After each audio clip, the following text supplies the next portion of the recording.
Hello everyone, market mindset के और एक वीडियो में आपका स्वागत है। आज के वीडियो में हम यहाँ पे हमारी जो कम्युनिटी है उसका एक सब्सक्राइबर है, उसने एक यहाँ पे हमें कमेंट किया था, उसके बारे में हम यहाँ पे डिस्कस करने वाले हैं।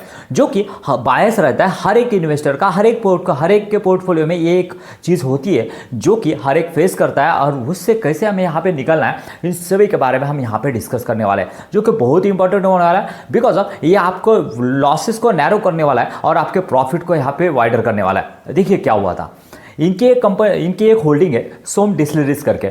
उनका कहना है कि यहाँ पे हमें जो है वो बहुत लॉस हो रहा है और उसके पीछे की वजह है वो भी हमें जाननी जरूरी है। बिकॉज अब शायद उन्होंने वजह जो है वो जानी नहीं होगी और उसको डीप डाइव मैं उसको ट्रैक नहीं करता हूँ, लेकिन जब मैंने उसका जो है स्क्रीनर पे जो रिजल्ट है क्वार्टर ऑन क्वार्टर बेसिस पे रिजल्ट जो है वो ओपन करने के बाद में मुझे देखा, जब इनिशियल स्टेज में जब वो उसका कंपनी का IPO आया था इन द सितंबर 2022, उस समय ये कंपनी 89% से ग्रो करती थी यहाँ पे ईयर ऑन ईयर बेसिस पे 89% से।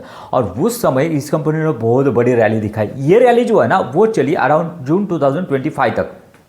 देखिए जून 2025 तक, लेकिन जून 2024 में ही यहाँ पे कंपनी का सेल जो है ना 89% से डिक्लाइन होकर अराउंड 32% तक आएगा। यानी कितनी 60% की डिक्लाइन यहाँ पे हमें देखने को मिली। हमने क्या यहाँ पे लर्न किया, अगर सेल्स यहाँ पे डिक्लाइन होता है तो हमें क्या करना है, स्टॉक में अपना एलोकेशन जो है वो कट करना है। लेकिन शायद हमारे जो यहाँ पे कम्युनिटी मेंबर है उन्होंने वो स्टेक कट नहीं किया होगा।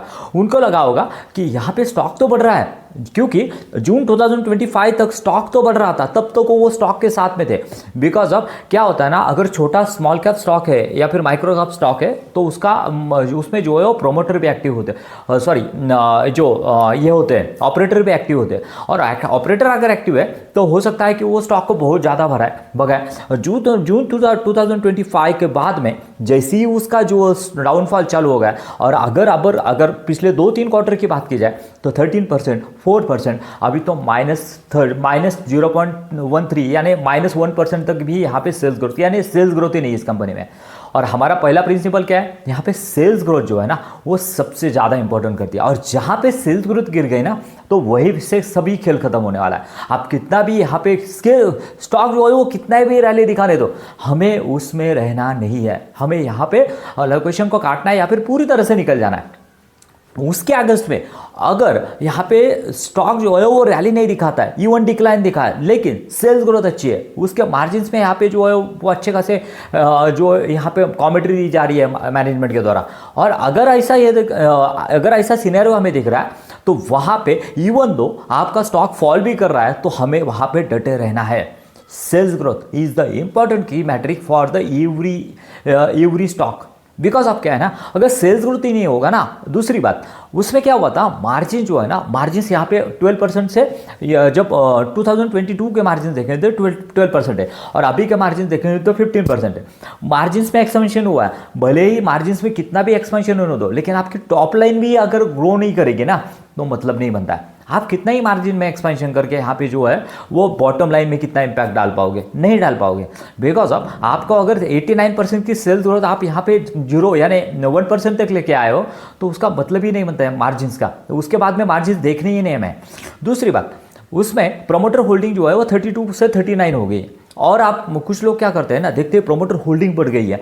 अरे प्रमोटर की होल्डिंग बढ़ गई है, लेकिन सेल्स ग्रोथ जब तक नहीं आती तब तक वो स्टॉक परफॉर्म नहीं करने वाला है। हाँ, अगर आपको लग रहा है कि यहाँ पे जो है वो स्टॉक अच्छा है, लेकिन कुछ प्रॉब्लम के वजह से जो है एक्सटर्नल प्रॉब्लम नहीं होते, जैसे कि हमने देखा था टीना रबर के बारे में।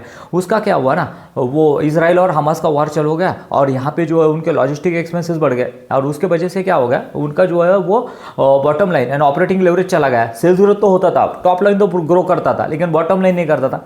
ऑब्वियसली क्या हुआ, फिर वो स्टॉक डिक्लाइन कर रहा है और अभी भी बॉटम पे बहुत बड़ा लॉस जो है लोग जो है वो लेके बैठे, बुक नहीं किया है।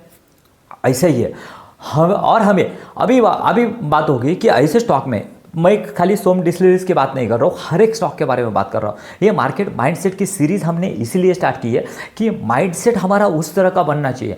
हमने यहाँ पे लॉस बुक करके, समझो 1 लाख रुपीज़ 1 लाख रुपीज़ जो आपने इन्वेस्ट किए हुए टॉप पे इन्वेस्ट किए जब जून 2025 में, और अभी उसके जो है वो 37% डाउन है, यानी 37,000 जो है वो आपके वाइप आउट हो गए। 63,000 जो है ना वो ऐसे कंपनी में लेके जाओ जहाँ पे ग्रोथ है, जहाँ पे सेल्स ग्रोथ 20-30% से यहाँ पे ग्रो कर रही है, और मैनेजमेंट कह रहा है कि हम इसी रेट से आगे भी या फिर 2026-27 के लिए ग्रो करेंगे।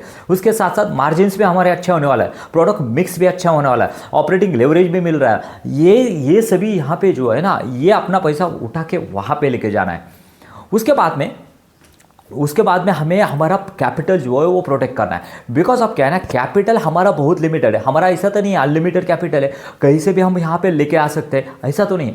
हमारे पास कैपिटल लिमिटेड है और उसको प्रोटेक्ट करके हमें यहाँ पे वहाँ पे जो देना है, वहाँ उस प्लांट को यहाँ पे जो है वो पानी देना है या फिर फीड करना है, जो प्लांट हमारे लिए ग्रो कर सके और हमारे लिए यहाँ पे जो है वो पैसा बना सके। सो दोस्तों ये था मैसेज।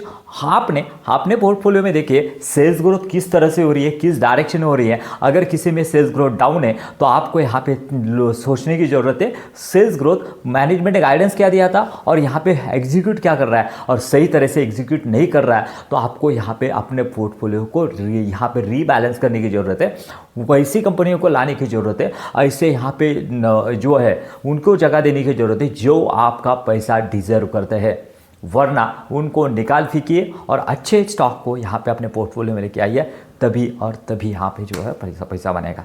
ऐसे ही वीडियोस के लिए चैनल को सब्सक्राइब करना मत भूलिए, बिकॉज ऑफ मार्केट माइंडसेट होना ज़रूरी है। ये इंपॉर्टेंट नहीं करता है कि आपके पास पैसा कितना है, इंपॉर्टेंट ये करता है आपका माइंडसेट कैसा है और आपका जो है वो नॉलेज कैसा है। मिलते हैं नए वीडियो में, थैंक यू वेरी मच।